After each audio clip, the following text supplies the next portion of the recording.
지난 시간 요셉의 등장과 함께 요셉이 이집트에 팔려가는 이야기까지 들었습니다. 다음 시간에는 이집트에 도착한 요셉의 이야기가 이어지게 될 텐데요. 이 자연스러운 요셉 이야기 흐름에 난데없이 야곱의 넷째 아들 유다가 갑작스럽게 등장을 합니다. 꼭 이명선 목사님이 자연스럽게 요셉 이야기를 이제 막 들려주시는 한중간에 갑자기 김준 목사가 이렇게 등장한 것처럼 말이죠.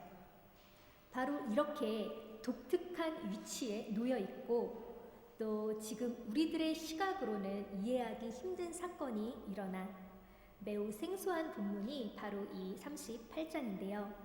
이러한 특징들로 인해 38장은 사실 설교 시간에도 거의 들어본 적이 없을 만큼 목사님들이 기피하는 말씀이기도 하고요. 그래서 의문스럽고 궁금한 질문들이 많이 있지만 언급할 기회조차 별로 없었던 말씀이기도 합니다. 이 시간을 통해서 창세기 38장이 말하고 있는 중요한 메시지들을 배우고 더 이상 나쁘끄러운 말씀이 아니라 하나님의 의가 선포되는 말씀으로 새롭게 읽혀질 수 있기를 소망합니다. 오늘 본문은 그 무렵이라는 말로 시작을 합니다. 시기적으로는 요셉이 이집트에 막 팔려간 이후로 추정하는 그 무렵에 유다는 형제들에게서 떨어져 나가 아둘람 사람 히라가 사는 곳으로 가서 함께 지냅니다. 아둘람은 이스라엘 남서쪽에 위치한 가나안 지역이었고 출애굽 이후에는 유다 지파의 땅이 된 곳입니다.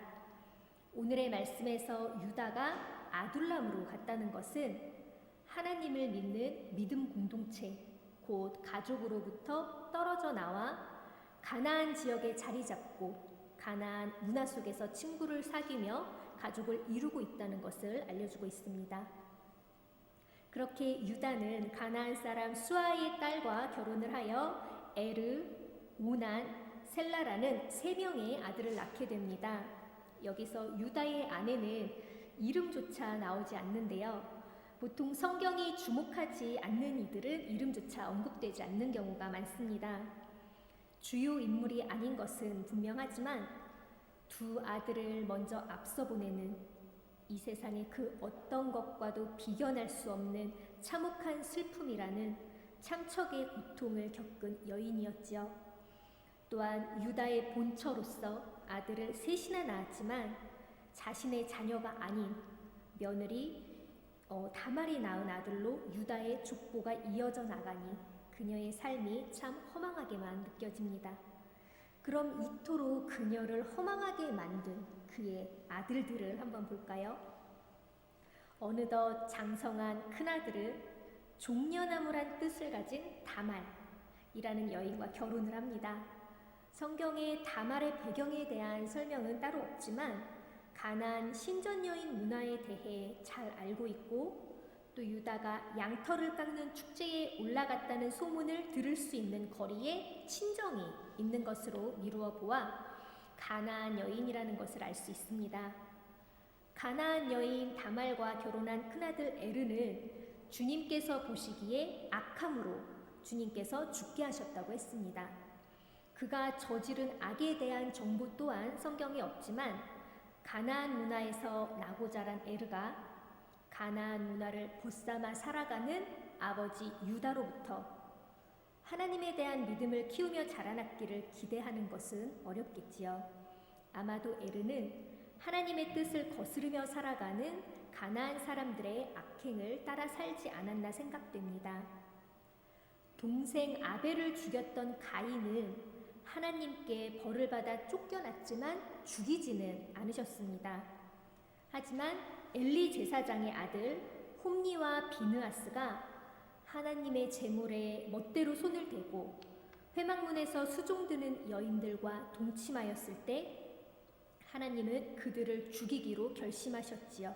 사무엘상 2장 25절에서 아버지 엘리 제사장이 아들들에게 타이르기를 사람끼리 죄를 지으면 하나님이 중재하여 주시겠지만 사람이 주님께 죄를 지으면 누가 변호하여 주겠느냐. 아버지가 이렇게 꾸짖어도 그들은 아버지의 말을 듣지 않았다. 주님께서 이미 그들을 죽이려고 하셨기 때문이다. 라는 말씀에 비추어서 생각해 본다면 에르의 아케는 누군가에게 지은 죄를 넘어서 하나님을 거스르는 악을 일삼았던 것으로 보입니다. 그렇게 에르는 그의 짧은 생을 마치게 되는데요. 이제 본격적인 문제는 여기서부터 벌어지게 됩니다. 유다는 시형제 결혼법, 또 계대 결혼, 수혼제도, 형사 취수법, 라틴어로는 레비리트 관습법이라고도 하는 당시의 관습을 따라서 둘째 아들 오난을 다말과 결혼하게 합니다. 지금 우리가 보기에는 말도 안 되는 이런 관습이 그때 당시에는 왜 존재했는지 궁금해지는데요. 우선 이 시형제 결혼법이 무엇인지에 대해 먼저 알아보겠습니다. 이것은 방금 사례와 같이 형이 결혼을 했는데 자녀 없이 죽게 된 경우 며느리를 시동생과 결혼시키는 관습입니다. 결혼을 통해서 낳은 첫 아들은 동생의 아들이 아니라 형의 아들이 되어서 형 몫의 재산을 물려받고 족보에 형의 이름을 남기는 관습이지요. 많은 경우에는 시동생과 결혼시키기는 하지만 경우에 따라서는 시아버지와 혹은 가장 가까운 친족 남성과 결혼을 하기도 합니다. 성경에서 가까운 친족 남성과 시형제 결혼법으로 결혼한 경우로는 룻과 보아스의 사례를 찾아볼 수 있고요. 또 시아버지와 며느리가 결혼하여 자녀를 낳은 경우는 고대 근동의 헷 족속의 법률 문서에서 찾아볼 수 있습니다. 엄밀한 의미로 말하면 유다와 다말은 결혼을 했다고 보기는 어렵고 다만 이 제도를 통해서 자손을 이어갔다고 볼 수는 있습니다. 그럼 당시에는 왜 이런 제도가 필요했을까요? 우선 가족 공동체의 입장에서 본다면 종족 보존을 위해 자식이 없이 죽었을 경우에 생기는 그 결손을 막기 위한 목적이 있었습니다. 또 재산을 보호하려는 목적도 있었는데요. 아내를 가치 있는 재산으로 여겼었던 그때 당시를 생각해보면 아내가 친정으로 다시 돌아갈 경우에 아내를 데려오는 데 들었던 재산의 손실이 있을 뿐만 아니라 죽은 자의 유산이 다른 이름을 지닌 사람들에게 넘어갈 수도 있는 상황을 방지하려고 했습니다. 또 사회복지적인 의미도 있었는데요. 고대 사회에서는 아들도 남편도 없는 여성은 보호받을 곳이 없어서 생계의 위험에 노출되어 있는 약자의 위치에 있었습니다. 이를 보호하기 위한 목적도 있었지요. 이러한 목적을 가지고 있는 시형제 결혼법은 예수님 시대까지도 이어진 것으로 보입니다. 마태, 마가, 누가복음에는 사두개파 사람들이 예수님에게 부활에 관하여 질문하는 내용이 나오는데요. 여기서 7 형제가 모두 한 여인과 차례로 결혼하였으나 자녀가 없이 모두 죽었을 경우에 대해서 예수님에게 묻고 있습니다. 이처럼 이 관습은 오랜 시대에 거쳐 시행되었던 것으로 보이는데 이 관습의 중요성을 강조하는 말씀으로 신명기 25장에서는 시형제 결혼법을 받아들이지 않는 경우에 대한 이야기도 나옵니다. 장로들이 모인 앞에서 형수가 관습을 거부한 자의 신발을 벗기고 얼굴에 침을 뱉으면서 제 형제의 가문 세우기를 원하지 않는 사람은 이렇게 된다라고 말하게 했습니다. 그만큼 이 제도는 이스라엘에서 형제의 이름을 잇고 가문을 이어가는 매우 중요한 관습이었던 것입니다. 특히 히브리 사람들은 사람의 이름을 그의 혼과 같은 것으로 보아서 하나님의 이름도 절대 함부로 입에 담지 않았습니다. 상대방의 이름을 안다는 건 그의 정체를 아는 것이라고 생각했고 누군가의 이름을 없애는 건 그 사람의 존재를 없애는 것과 마찬가지라고 여겼기 때문에 죽은 자의 이름을 남기는 것은 매우 중요한 일이었습니다.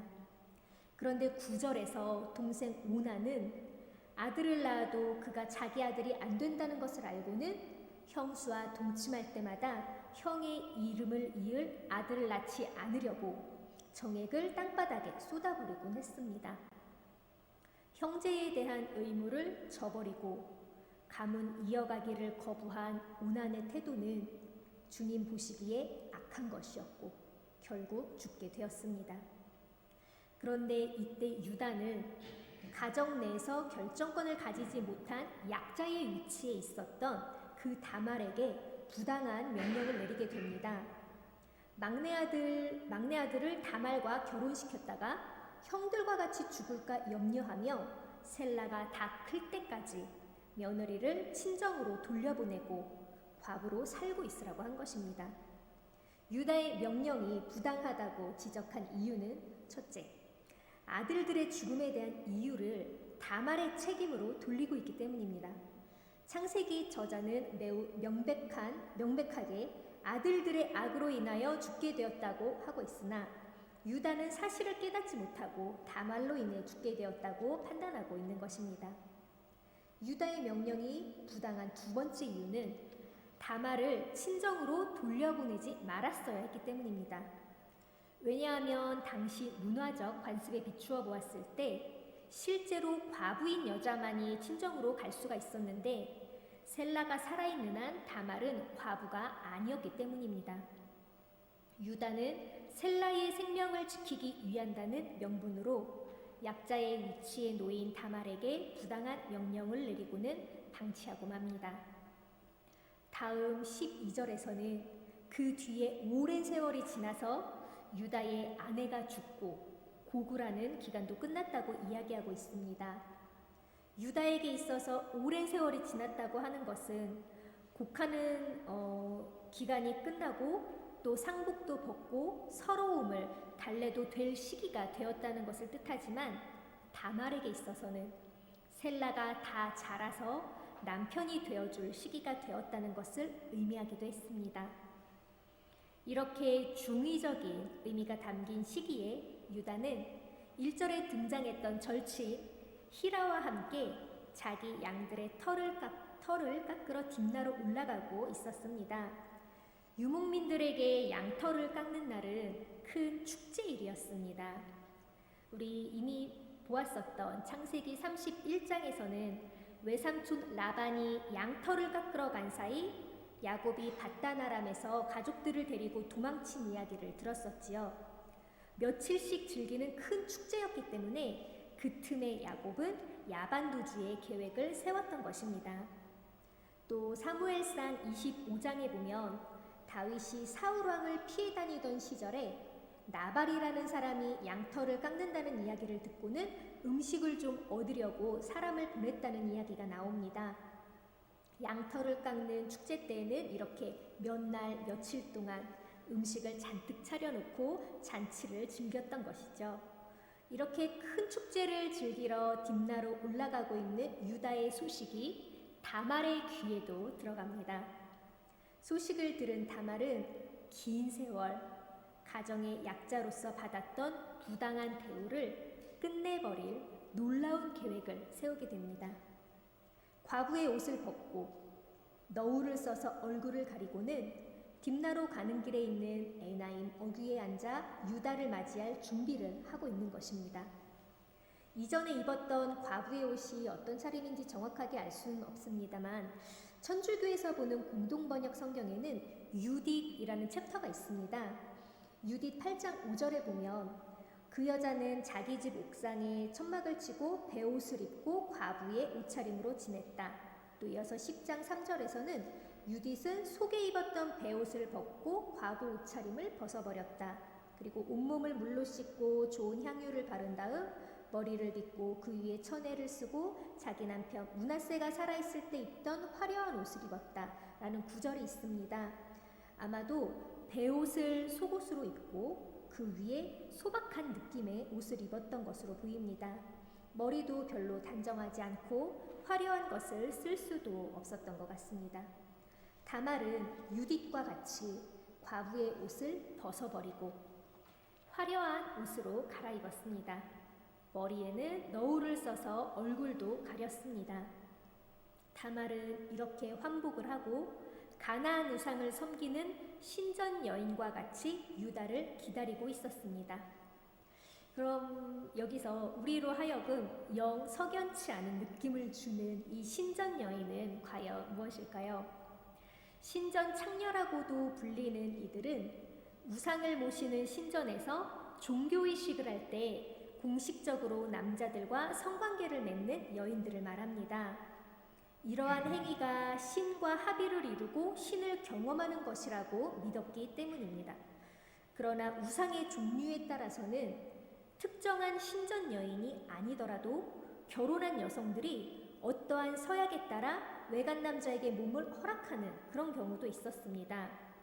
바알과 아스타롯을 섬기는 이들이 이러한 종교 행위를 했고, 또 바벨론에서 아프로디테를 섬기는 모든 여인들은 반드시 일생에 한 번 아프로디테 신전에 앉아서 외간 남자와 동침을 해야 했습니다.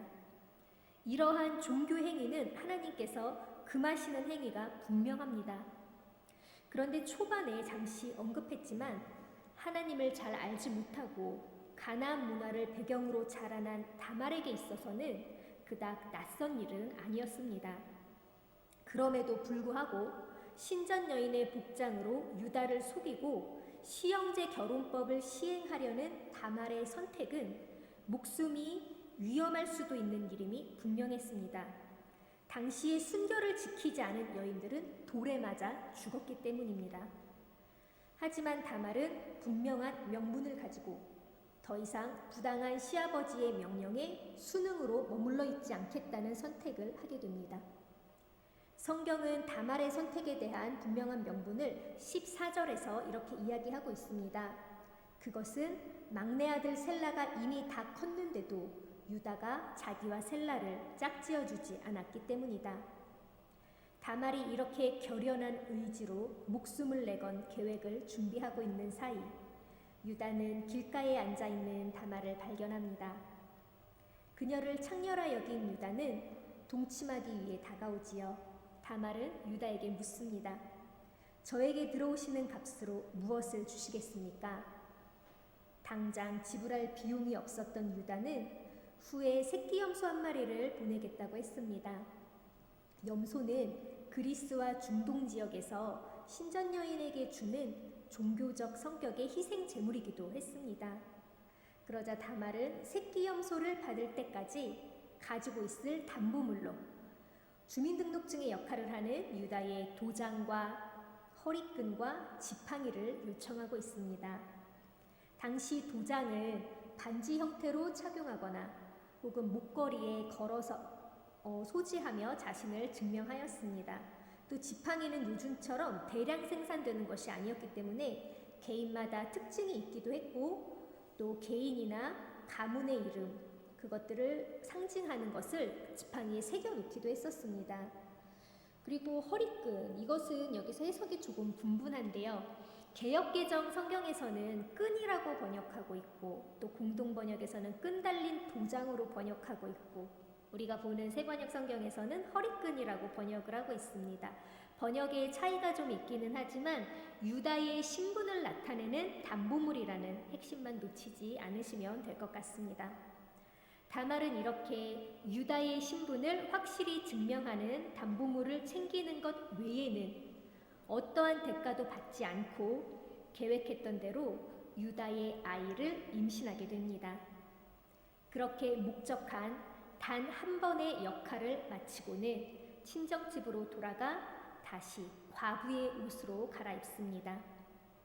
한편 유다는 절친 히라를 통해 약속했던 새끼 염소 한 마리를 다말에게 보내며 자신의 담보물을 찾아와 달라고 부탁을 합니다. 종을 보낼 수도 있었겠지만 소문이 나는 것을 꺼려해서 당시 함께 있었던 친구 히라를 직접 보내고 있지요. 그런데 히라는 이미 집으로 돌아간 다말을 찾을 길이 없었습니다.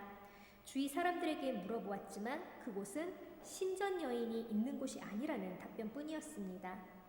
아마도 당시 신전 여인이 상주하는 지정된 장소가 있었던 것으로 보입니다. 결국 다말을 찾지 못한 유다는 점점 소문이 퍼져 창피만 당할까봐 그쯤에서 일을 접고 맙니다. 그렇게 석 달이 지났을 때 유다는 다말이 창녀짓을 하여 임신까지 했다는 소문을 듣습니다. 소문의 경위에 대한 이야기가 본문에는 없지만 아마도 다말의 계획하에 유다에게 흘러들어가지 않았을까 추정이 됩니다. 소문치고는 당시의 정황을 너무 정확하게 전달하고 있기 때문입니다. 소문을 들은 유다는 그를 끌어내어 화형에 처하여라는 명령을 내리게 됩니다. 앞서 잠시 언급하였었지만 당시 이스라엘에서는 여성이 순결을 지키지 않았을 경우 돌로 쳐서 죽이는 것이 일반적인 관습이었습니다. 후대에 기록된 신명기 22장에서도 그렇게 규정하고 있고요. 다만 레위기 21장 9절에 보면 제사장의 딸이 창녀짓을 하여 제 몸을 더럽히면 제 아버지를 더럽히는 것이나 마찬가지므로 그 여자는 불태워 죽여야 한다라는 구절이 있습니다. 아마도 유다는 창녀짓을 했다는 소문에 광분해서 이 특수한 경우에 관습을 따라 명령한 것으로 보입니다. 그럼에도 불구하고 이 유다의 명령이 다말에게 부당하다고 느껴지는 이유는 다말이 정말 창녀의 행위를 했는지 임신을 했는지 단 한 번도 대면하여 확인하지 않고 소문만 듣고 화형을 언도했기 때문입니다. 꼭 이때만을 기다리고 있었던 사람처럼 말입니다. 다말은 그렇게 화형장으로 끌려 나오면서 다급하게 시아버지에게 전가를 보냅니다. 저는 이 물건 주인의 아이를 베었습니다. 잘 살펴보십시오. 이 도장과 이 허리끈과 이 지팡이가 누구의 것입니까? 우리는 그 증거물들이 누구의 것인지 잘 알고 있습니다. 이제 한 가장의 부끄러운 수치와 부당함이 탄로나는 결정적인 순간을 앞두고 있지요. 소설로 치자면 클라이막스 부분이라고 할 수 있겠습니다. 유다가 쩔쩔매며 수치스러워하는 모습, 유다를 향한 주위 사람들의 모욕, 다말에 대한 진심 어린 사과, 이런 것들을 상상하며 26절에 눈길을 돌리는 우리는 실망스러울 정도로 짧은 몇 마디에 허무함을 느끼고 맙니다. 그 아이가 나보다 옳다. 나의 아들 셀라를 그 아이와 결혼시켰어야 했는데. 유다의 이 짧은 대답 속에서 우리는 어떤 의미를 찾을 수 있을까요? 그 아이가 나보다 옳다는 대답은 다말이 옳아라는 절대적인 개념이 아니라 나보다 옳다라는 비교급을 사용함으로써 상대적인 개념으로 표현하고 있다는 것을 알 수 있습니다. 사실은 내 행동도 옳긴 한데 다말의 행동이 나보다는 좀 더 옳았다는 것입니다. 그럼 유다가 옳다고 생각하는 그 의의는 무엇이었을까요? 첫째는 막내 아들 셀라의 생명을 지키는 그것이 의로운 선택이라고 생각을 했습니다. 또 셀라의 생명을 유지하는 것에 머무는 소극적인 행동이었었죠. 둘째는 순결을 지키지 못한 며느리를 가장으로서 심판하는 것이 의라고 생각을 했습니다. 반면에 돌에 맞아 죽을 각오를 하고 실제로는 화형을 당할 뻔했지만요.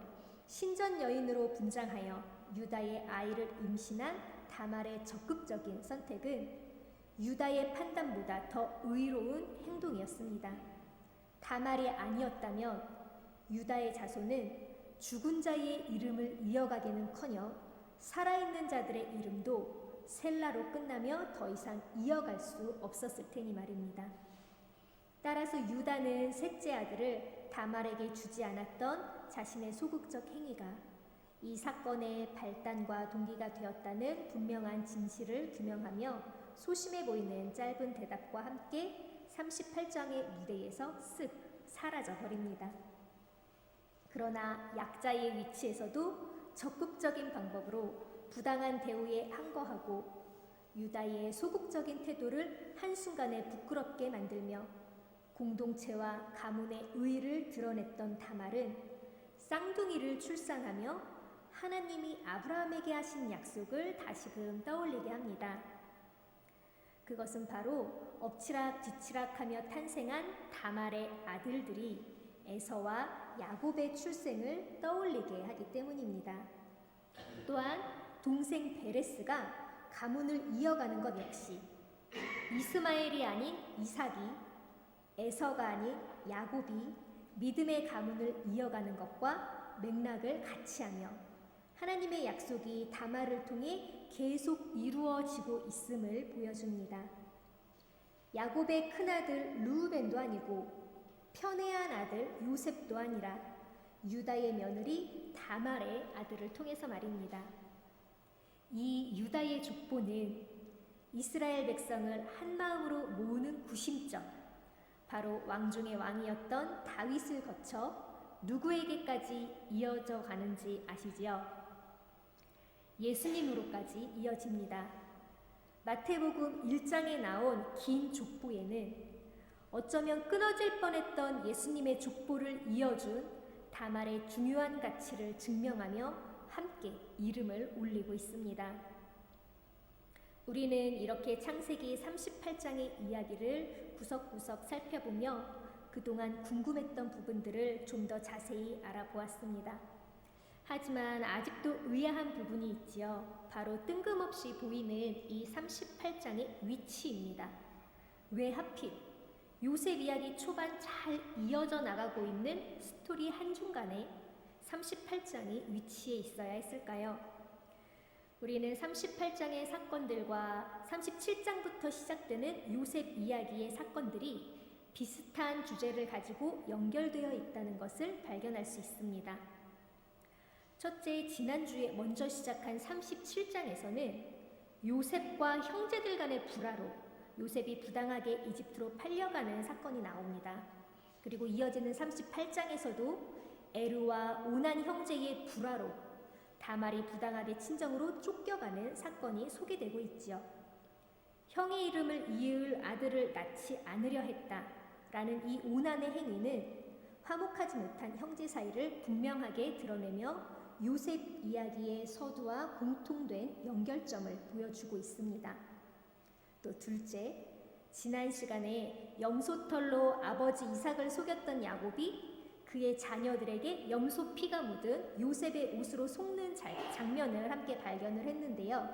38장에서는 다말에게 속은 유다가 염소 새끼를 지불하기로 한 이야기가 나오며 37장과 더불어 속는 장면에서 염소라는 소재를 공통적으로 사용하고 있습니다.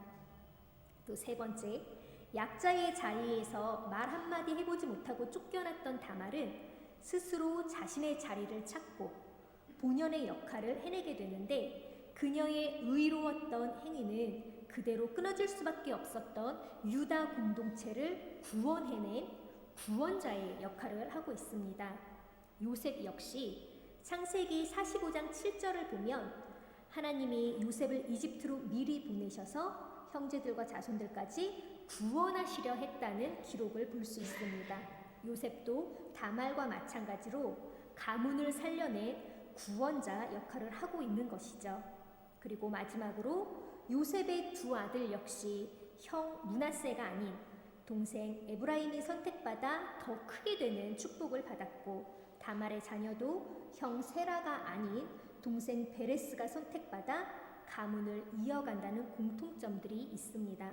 정리해서 보면 형제의 불화로 시작되는 요셉 이야기 뒤에 요셉과 공통된 연결점을 가지고 있는 다말의 이야기를 위치시키므로 이후 이집트에서 벌어질 요셉의 삶을 암시하는 역할을 하고 있는 것입니다.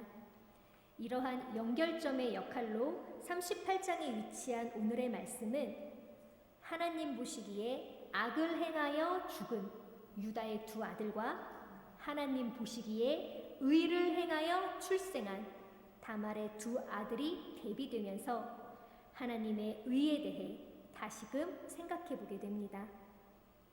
유다의 입으로 다말이 더 옳았다고 더 의로웠다고 인정하는 분명한 구절을 읽으면서도 우리는 다말의 행위를 늘 부끄럽게 생각하고 깊이 해왔습니다. 왜냐하면 우리는 보편적으로 율법에 따라 흑백 논리를 가리는 것이 정의라고 생각하기 때문입니다.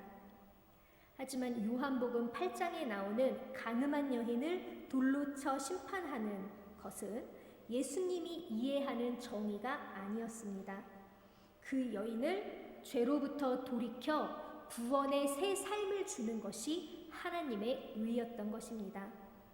오늘의 말씀은 나만의 유익을 추구하는 단기적이고 개인적이며 소극적인 개념을 지닌 유다의 의에 머무르지 않고 공동체의 생명과 후대의 축복까지 포함하는 장기적이고 공동체적이며 적극적인 개념의 구원 행위가 바로 하나님의 의라는 것을 선포하고 있습니다. 38장의 무대에서 스리슬쩍 사라졌던 유다는 바로 이 사건을 통하여 하나님의 의가 무엇인지 제대로 깨닫게 됩니다. 그리고 그의 가치관과 행동이 바뀌게 됩니다. 이전 37장에 등장했던 유다는 구덩이에 빠뜨린 요셉을 엄청 생각하는 척하면서 요셉은 나름 우리 피부치이니 아이에게 손을 대지는 말고 상인들에게 팔아넘기자고 이야기합니다. 요셉을 죽여야 얻는 것이 아무것도 없다며 은 20냥을 받고 상인들에게 넘겨버리지요. 요셉을 그냥 없애버리는 것보다는 뭐라도 얻어내는 것이 실리적이라는 판단이었습니다. 그러나 다말과의 사건을 통해 공동체를 살리는 구원의 의에 대해 새롭게 깨닫게 된 유다는 변화합니다. 창세기 44장에서 유다는 요셉의 계략에 빠져 종이 되게 생긴 막내 동생 베냐민을 구하기 위해서 요셉에게 18절에 이르는 절절한 탄원을 합니다. 베냐민 대신 요셉의 종이 되겠다고 하면서 동생과 또 동생을 데려가지 못하면 돌아가실지도 모를 아버지의 생명을 구하고자 합니다. 37, 38장에서 보았던 유다와는 완전히 다른 사람이 되었지요. 유다는 이 뼈아픈 경험을 통해서 가정 공동체와 후대에 이르는 하나님의 의로운 구원 사역에 동참하는 변화를 보여줍니다. 우리도 하나님의 자녀로 의를 행하기 위해 애쓰며 살아갑니다. 오늘의 말씀이 우리가 이루고자 했던 의가 생명 공동체를 구원하고 축복하시는 하나님의 의와 얼마나 닮은 모양이었는지 돌이켜보는 거울이 될 수 있기를 소망합니다. 예수님께서 말씀하시길 하나님은 우리가 무엇을 구하기도 전에 이미 우리의 필요를 아시고 채우시는 분이라고 하시며 우리가 먼저 구해야 할 것은 하나님의 나라와 의라고 말씀하셨습니다. 이제 우리가 구해야 할 하나님의 의를 다시금 정립하는 시간이 되기를 원합니다. 윤리적이고 율법적인 정의의 잣대가 아니라 생명을 살리고 후대에까지 이어갈 축복의 통로가 되는 구원의 의를 구하며 하나님의 나라를 이루어가는 우리 모두가 되길 간절히 소망합니다. 이 시간 함께 침묵하겠습니다.